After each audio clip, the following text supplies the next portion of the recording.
That is because of how it's done. With our pregnancy test, 7 days after having sex, you'll be able to determine whether you are pregnant or not. So it's very accurate. Yes. We also have an ovulation test, and the ovulation test, basically, you'll be able to know whether you're ovulating or not, so that you know what to do, whether you're ovulating or not. We also develop and manufacture molecular tests. So molecular tests, when COVID came, we were doing PCR. We've been able to miniaturize the PCR into a very small device that you can actually use on the field without electricity and all of that. In fact, this product is not on the market, but it has been our highest earner, because a lot of organizations have been very interested in it. We have the patent for it. It's been sponsored by the World Health Organization, Grand Challenges Africa, Grand Challenges Canada, and all of that. It's a platform. So we've had University of Cambridge, GIZ, PATH, all of them being interested in our platform. It's given us more money than the products that we have on the market. Anyway, yes. So that is one of the things that we also have. Yesterday, when the Deputy British High Commissioner was speaking, spoke about UCC and then a UK company, UK university working on palm oil, being able to detect palm oil. I was sitting at the back and I was smiling because we are way ahead of them. We've developed a test for Sudan 4 in palm oil. What you see there is actually a test we did in Carnation Market. If you see anything dark, it means that they've adulterated the palm oil with Sudan 4. So there were only 2 negative ones. The rest were positive, and all of that. We are yet to publish this work. We also have, we are working on a test for bird flu and all of those ones. And then finally, we are doing a lot of research and development in a lot of areas. So the Venus microscope, for instance, is an AI-enabled microscope. We are teaching it to be able to read a lot of the slides, so that even in rural areas, when there's no qualified medical laboratory scientists to be able to read cervical cancer smears, malaria smears, and all of that, the Venus microscope will be able to do that without the need for, and we are partnering with Intellectual Ventures to do this development. Okay, so all of this happens in Kumasi. We've been doing this for a while. When we started, everybody asked us, why don't you just manufacture from China and bring it in?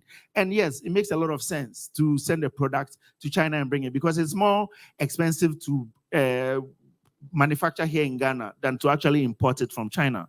But we said no, we wanted to do the manufacturing, development and manufacturing in Kumasi.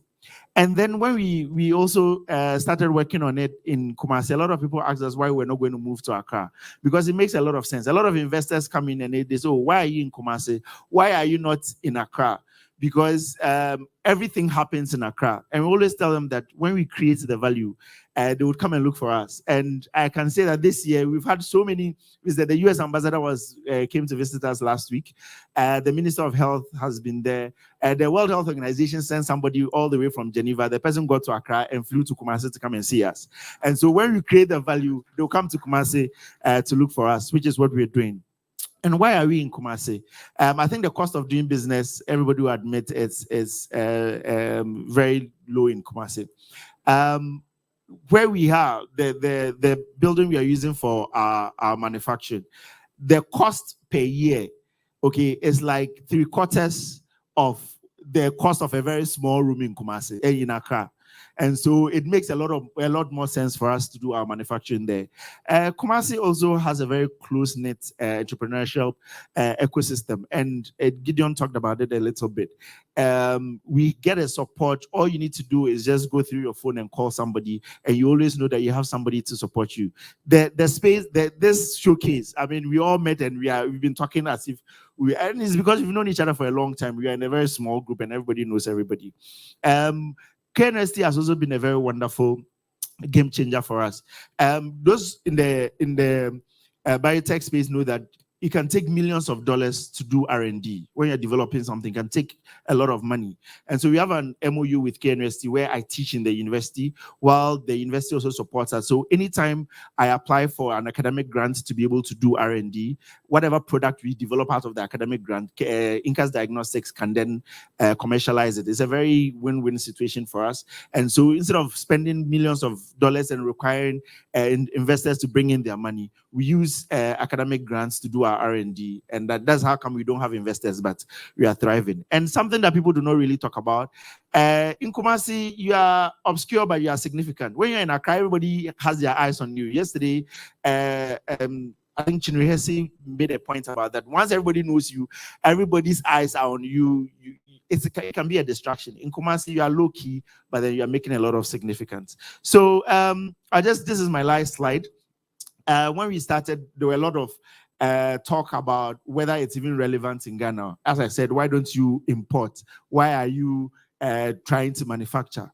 And in fact, I remember in 2019 when I left the US, my job in the US to come back to Ghana, my church in the US organized a deliverance service for me because they did not understand why I was working, I was teaching, I was working for our board, I was getting a lot of money.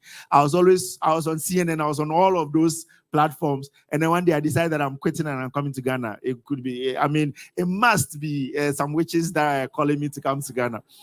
But I had a strong conviction that when I come and I start in Kumasi, it would grow. Just this year, the World Health Organization came out with a policy that if you're going to use test kits in Africa, you must procure from an African company.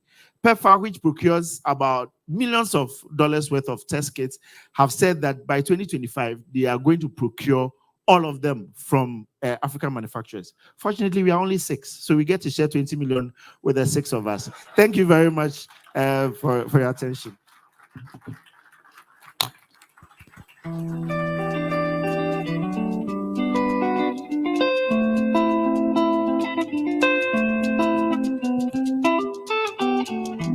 Hi, everyone. So my name is Michael Avle. Today, I was really looking forward to the presentation by the co-founder of Farmerline, Emmanuel. But unfortunately, he had an emergency, so he couldn't make it. But, well, I'm here. I'm come to tell you about the Farmerline story. Now, you'll be wondering why is a non-co-founder telling a Farmerline story? There's a very interesting twist to this because 10 years ago, I was working at Vodafone as the head of alternative channels. And one of the visits we went, my commercial manager, my commercial director and I, we had a visit to KNUST campus. We met the vice chancellor and he mentioned that there were a group of very bright students who were using the Vodafone Internet Cafe for their meetings. The group was called M Friday. I don't know if any of you have heard of M Friday before. Yes, and so he said we should talk to them and find out how we could help them because Vodafone was providing broadband to the university. So we had a chat with them. And at that time, this was around 2011, 2012, there was this thing happening in Kenya called the iHub. And so they said they wanted to have a workspace where they could innovate and develop mobile web solutions. And so they had a space at the computer science department. And then we also, at that time, Vodafone had moved from Circle to the new office in Airport. And so we had all this equipment, computers, furniture, etc. So we shipped everything, sent it to them, and they designed the place, set it up, and they were able to start working in that space. And very interestingly enough, there were 2 students who were part of that group. One was Aloysius, one was Emmanuel, who are the founders of Farmerline today. I think you should clap for that. Anyway, so today the story is about how they started Farmerline and how this went through. All right, so both Aloysius and Emmanuel were Greek students. Aloysius was in his final year. Emmanuel was doing his master's program. And they both come from Greek backgrounds in the sense that they were integrally involved in what was happening with farmers. So Aloysius' auntie had a farm. Occasionally during the weekends, you go and help her. Emmanuel's mother had a clinic where there were farmers coming to the clinic all the time. And one of the observations both of them made independently was they realized that a lot of farmers struggle with caring for their family. I mean, in terms of the rewards they saw from farming compared to how much value they realized that farmers were bringing to us, there was a gap there. And then on the campus, during some of their programs, they had a chance to meet at a hackathon organized by Mobile Web Ghana. So there was, they formed various teams, and in their team, the two of them, they decided to look at what they could do to help farmers. Now, at that time, around 2012, I'm sure you're aware that there was a very high penetration of mobile phones in the country. SMS had become the new technology, SMS, GH, and all these companies were there. So they decided to come up with a solution that provides information for farmers to meet their the gap in terms of how the farmers are informed about information. So they got a solution which was a low-tech solution, which was an SMS solution. Then what happened was when they rolled out this, when they deployed this solution, they realized that the farmers' educational level and also the fact that it was in English, there was a challenge there. And so through a number of iterations, they were able to build a product into a voice SMS solution, which was the first version of the Farmerline solution, which was launched in 2013. So officially, the company was started around 2012, 2013. And they went through the whole process of building the company, starting after school. They put all their energy and their time into it to build the company. Now, fast forward 10 years between when they started this idea and when and today. I'll give you some updates on what has happened. But at the time, the mission Farmerline, the mission we have now is creating lasting profits for farmers everywhere. But at that time, generally, they wanted to create an opportunity to help farmers to transition their business into a form of entrepreneurship. And that hasn't changed. Yesterday, I was having a conversation with Emmanuel, and he was explaining that when they got to the point where they had to devise the mission, they wanted a target or a mission that would outlive them, something that would impact real lives, not just throw numbers and say we've reached X number of farmers, but the real impact this is making in the lives of the farmers. And so the company was born, and over the years, there's been a very great improvement. I'm sure if you heard about this last year around this time, we raised some money. So Farmerline over the 10 years has been operating in Ghana, but early this year in April, we expanded to Côte d'Ivoire. So we have an office in Côte d'Ivoire. We have projects in Togo, Benin, Burkina Faso. We also have projects in East Africa, in Kenya, Tanzania, and Uganda. But the interesting thing is that solution, that mobile solution that was launched in 2013 has undergone several changes over the 10 years and has become a very amazing supply chain intelligence software. It's even more than a software. It's now a platform, and it's being used by organizations in over 48 countries in the world. I think you should clap for that.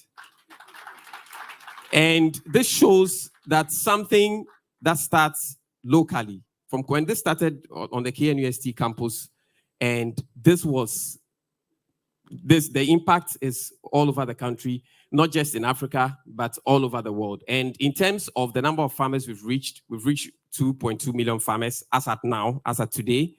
And this has been possible through farmers, partners we have both in the field, agents. We also have some partners, agribusinesses, who are also helping us to reach these farmers. We've employed over 200 people all over, I mean, since the time the company started. Now, looking forward for the next 10 years, we are looking at reaching 15 million farmers. We are looking at farmers that are supported and educated, 15 million. But Farmerline has two main customers. So we have the farmers, and then we have the agribusinesses through which we reach the farmers. And so we are looking at reaching at least 90,000 agribusinesses in the next 10 years.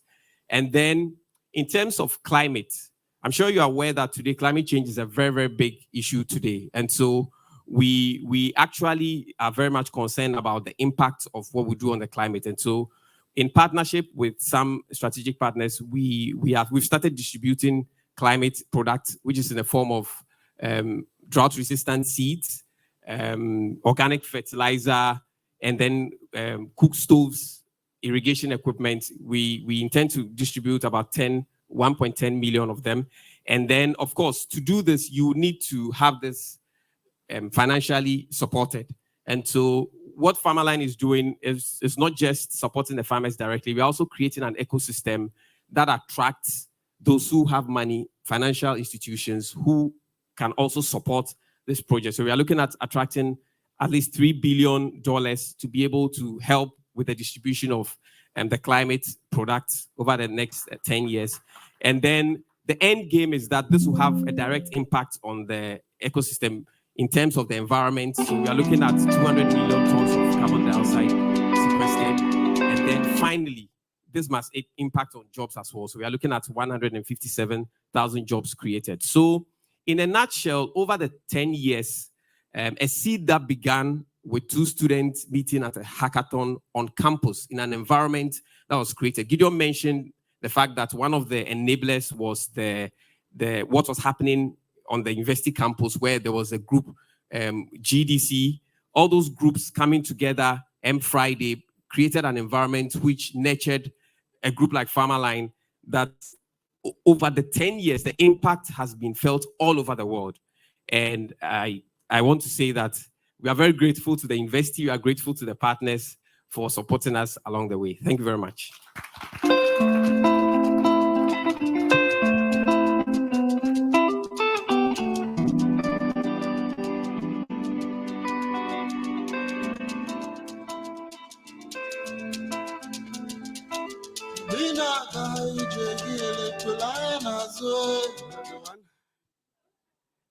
My name is Charles. Antipem, there's a video that, so you can go ahead.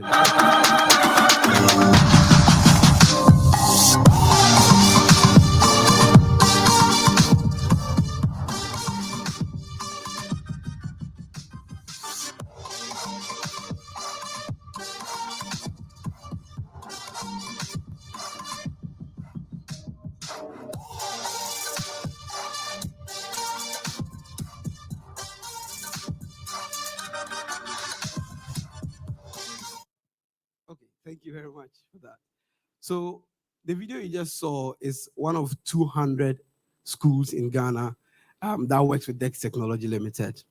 And let me say thank you very much to Akosia and the AB 2020 team for this wonderful opportunity. And my apologies for being naughty. I don't know if my punishment is to put me after Laud and Farmerline, because that's like the toughest act to follow. But our story is very similar to what has already been said. My co-founder Michael and I were part of a group called the Creativity Group. We weren't very creative with the name, but yes, it was called the Creativity Group. And Creativity Group was actually founded by one of the members of the what's it called, the Friday group, George Apia. And he started the Creativity Group. And my co-founder Michael and I were part of the Creativity Group. We met and started discussing. And our story was actually very interesting. I remember the day I spoke to Michael about starting the company. I was like, Michael, when we are done with university, I think we should start a company together. And he was like, okay. And it felt like a joke. But after university, we started thinking about what we could do. We started different products. And we eventually settled on the science set. And a very simple idea: how can we bring access to practical science education to students across the country?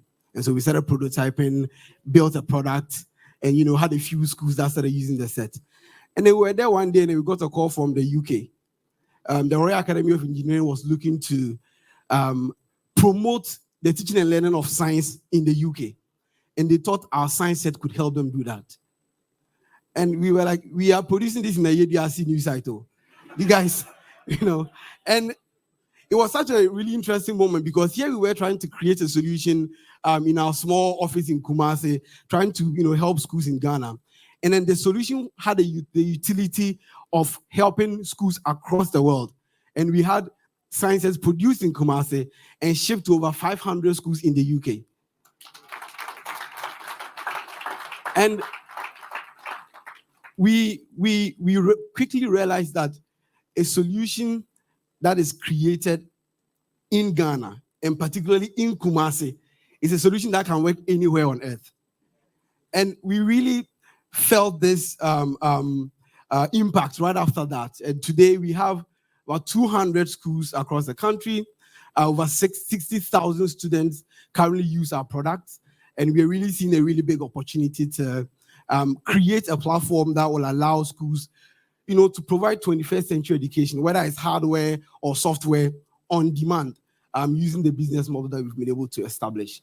Our factory still remains in Kumasi, where we have the biggest 3D printer farm in Ghana, and we employ tons of young people who are producing these sets and shipping them all over the world for students to learn science with. And so I look forward to I look forward to the panel discussion. Thank you so much, Akosia, and thank you, everybody. And you're welcome to Kumerica.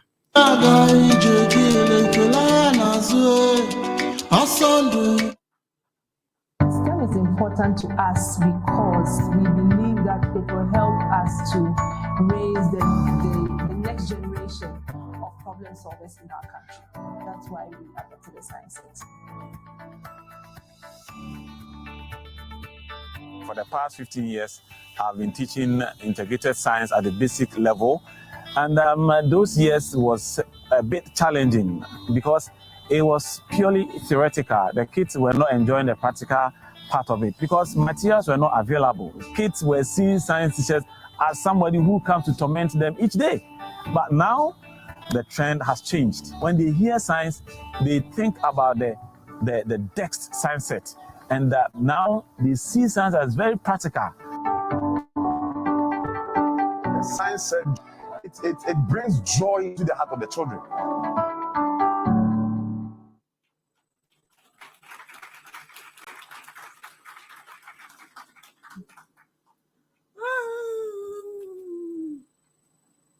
Oops, I can see the eagerness on your faces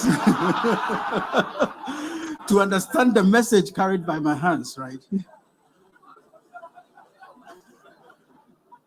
Unfortunately, the same on the face of a deaf person to understand what we all speak, but they can't hear. Of what use is our product service to a deaf person if it is not accessible? But must the deaf person struggle to access healthcare, access information, access education due to communication barrier?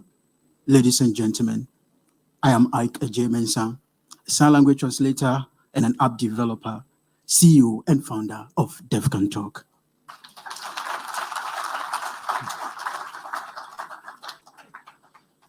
A solution that provides accessibility, removes barriers of communication for persons with hearing disability to access healthcare, information, and education.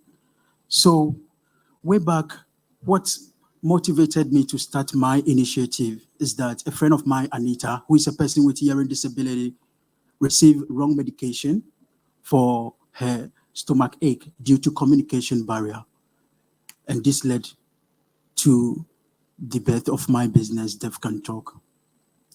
This morning, I have been tasked to share with you some of the opportunities and challenges that come with the Kumasi tech ecosystem. 3 days ago, before then, a handshake from the President of the Republic of Ghana for promoting inclusion and accessibility for persons with hearing disability in Ghana and beyond.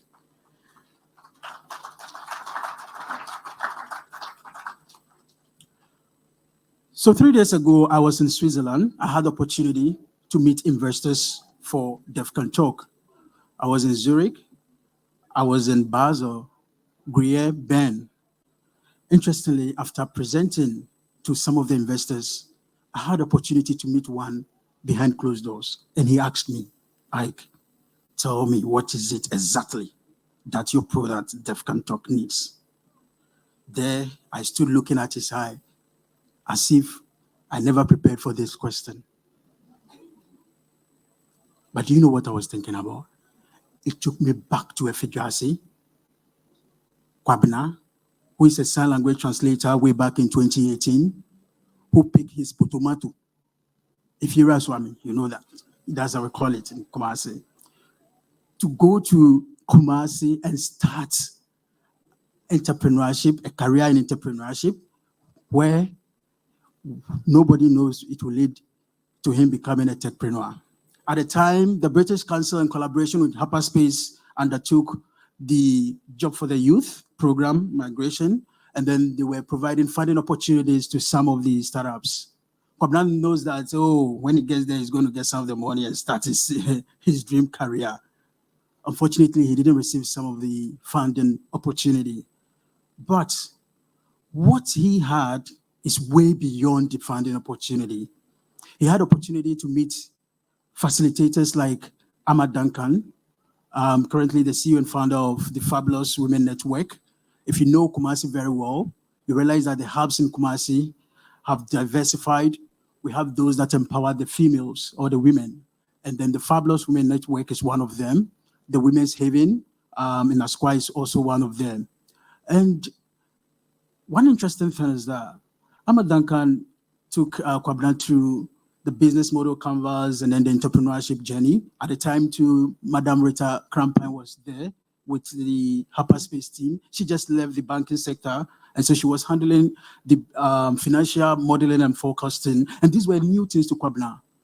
Kwabena left the place and felt that he has identified a community where he belongs to, a community that shares the same dream, ambition, and vision with him. I'm much motivated because as part of today's team, we have community as part of the ecosystem in Kumasi. Later on, Kwabena identified that the hubs were collaborated based on your need. You identify the kind of hub that you have to go to when it comes to technology or innovative ideas. Hyperspace was there, Wizzy Academy, Kumasi Hive, just to mention a few of them in Kumasi. And so the collaboration, through the collaboration between Hyperspace and Mensah Africa at the time, linked up with Kwabena, where they helped him to create his product to become very functional. I remember at the time it was Mensah Delta program. And then afterwards, even though Kwabena didn't get access to the funding opportunity, afterwards, they linked him up to Mensah Africa in collaboration with UNICEF Startup Lab program, where they brought international human resources on his team to help him to have a functional product. And today, we have the DeafCanTalk app functioning. Ladies and gentlemen, I am Kwabena.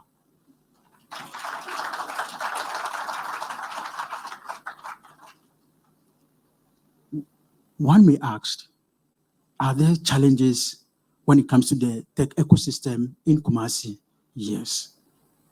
When you look at the capital, the funding opportunities is quite challenging. It depends on your perspective. First, let's look at the perspective of the startup. For the startup, you need to fight or struggle to get funding opportunity because it becomes a competition. Sometimes 150 of you will be available for the competition, and you realize that only 2 of you or 3 of you get the funding opportunity. It's quite challenging, and it becomes more disappointing when you realize that even the funding that you are given is too small. Perhaps you need 50,000 and you end up getting 3,000 or 5,000.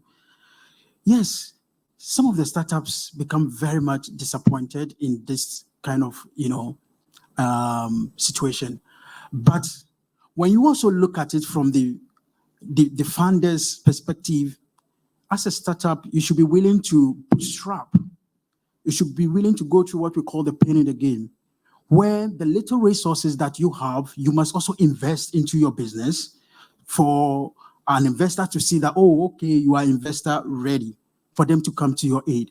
And so in terms of capital funding, it depends on the perspective that you see it. So usually I say that a startup, you said you've gotten an idea, you want to provide a solution, and then you don't have anything, and someone comes to your aid to give you the little support. I think the best you could do is to leverage on this little support to create something that can be seen, visible to an investor to come to your aid.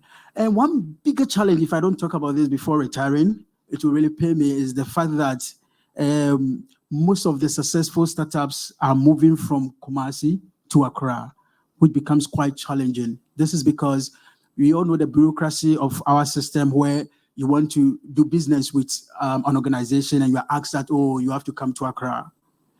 Please, if we can have a system where, irrespective of where you are, you could do business with all the offices in the country, it would be very much appreciated to us.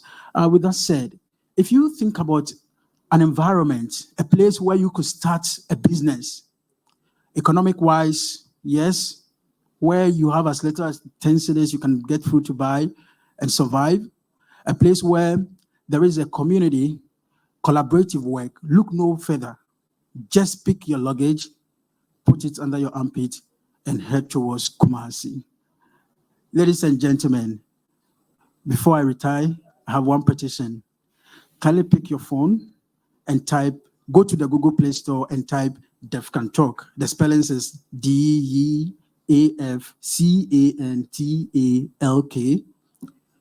Download the DeafCanTalk app and talk to a deaf person today. Thank you.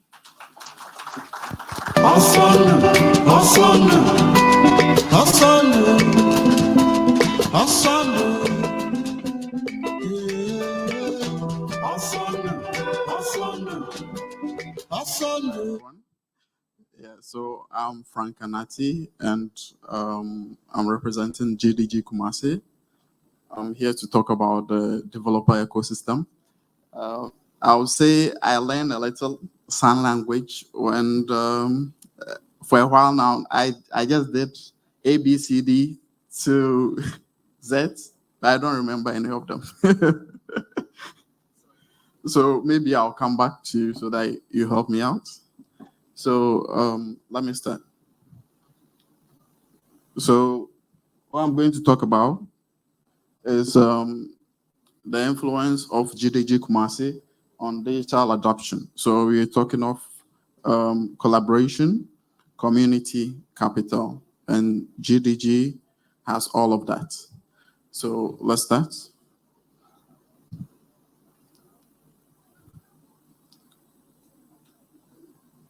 Yeah, so what is GDG? So GDG is a place where you can connect, you can learn, you can grow.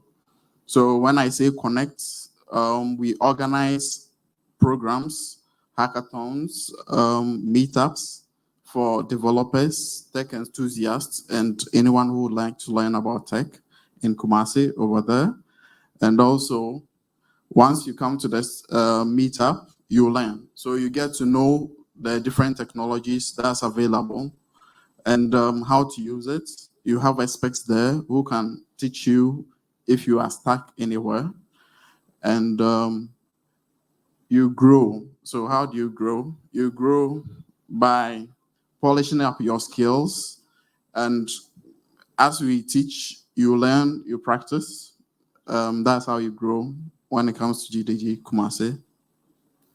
So let me talk a little about empowering digital adoption through collaboration. So we provide a platform for skills development. We promote collaboration between tech enthusiasts, and we also facilitate industrial partnerships. So many of our programs, we have experts coming from industry to speak to our enthusiasts or people who are willing to learn. So once you get there, you're able to connect with the industry straight away. If you get to have a connection with them, once you are done with school, you know the person knows you, the person knows the skills that you have. So employing you is much easier.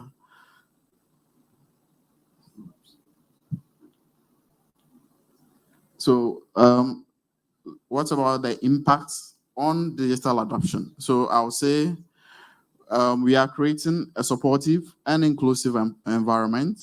We also promote knowledge sharing and mentorship.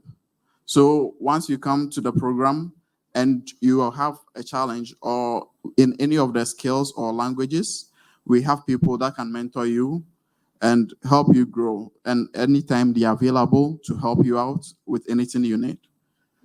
The last one would be organizing community-driven events. So most of our events has to do with what the people actually are in need of. So maybe there's a new technology that people are aware of, but they don't know.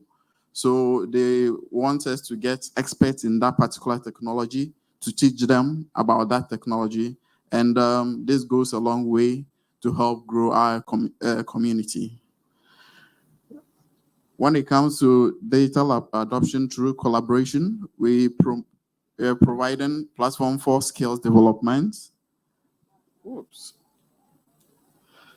So let's talk about the impact on digital adoption.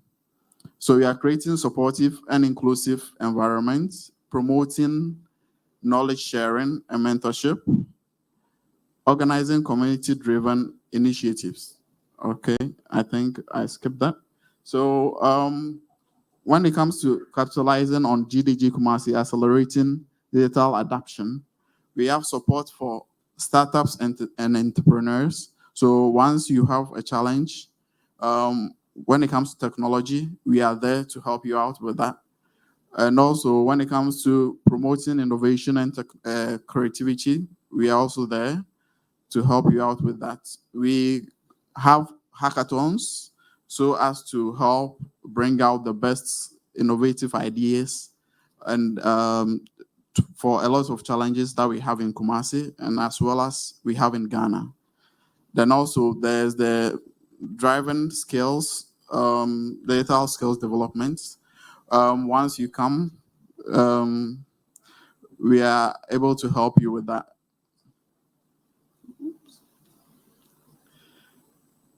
So how can you measure our impact? We've increased in the number of digital projects that we have. We can also talk of growing developer community. We have about almost 500 people involved in GDG Kumasi, and they are ready to help you anytime. And also, there's a lot to learn from GDG Kumasi.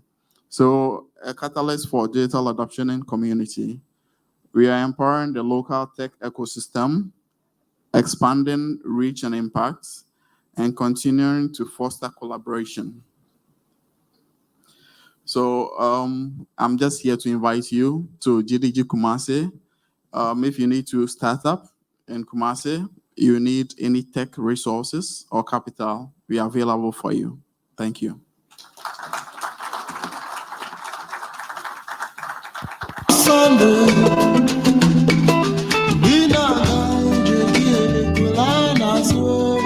Gentlemen, a round of applause. And yes, quite a bit of testosterone in that segment, but fear not, because we have a brilliant woman who's going to be up here shortly.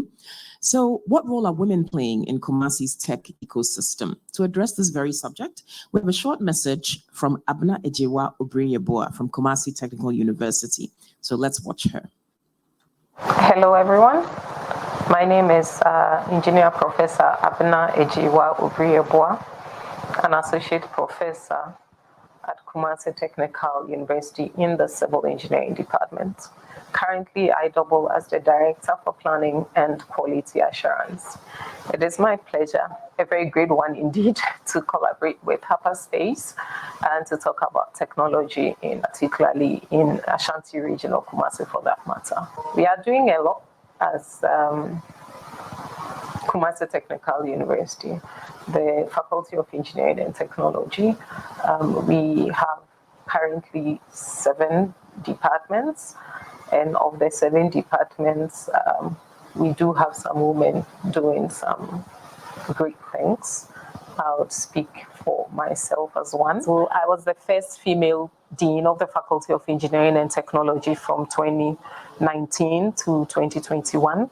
I was also the first head of department of the Civil Engineering Department, first female head of the Civil Engineering Department from 2015 and 2016. And I was also the first female director of the Planning and Quality Assurance. I've held that position from 2021 till date, and I am also the first female associate professor of the Faculty of Engineering and Technology and of Kumasi Technical University. I want to talk about the tech ecosystem. I want to be a bit open and broad and talk about all the things that we see today. You know about Duncan. Duncan is doing quite a lot. Recently, she invited me to, be part of some things she was doing for the youth, including girls, on technology. She was teaching them about, phone repairs, computer repairs, and she's set up a whole community where she's seriously impacting on the lives of the youth, where her hub is. We look at Agyei Fashions. Agyei Fashions is in Kumasi and is doing marvelously well. I mean, she's in the fashion and garment space, and she's doing so much for the women in technology, for the women, at first you would find everybody with, the traditional sewing machine. Now, how many of the people are sewing with such traditional sewing machines? So we see that the evolution of technology in our everyday lives, and that is where the women come in. It is true that there is still underrepresentation of women in the tech space. What do we need to do? One, we need to encourage the women, especially those at the very lower level. What will I be able to say to the people that are up and coming? I believe that we don't expect people to hold our hands all the time, even though if you have a hand to hold, it helps. But we need to be able to, push ourselves. It's not a simple thing that women will find it easy. No, we will not find it easy. Even our own natural makeup, we have challenges.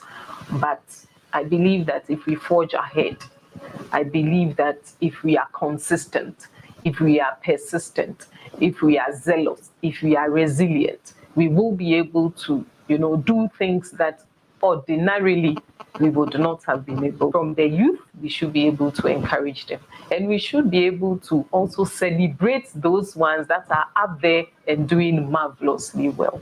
And on this note, I would like to say thank you for the opportunity given me to speak on technology in Kumasi. Thank you very much.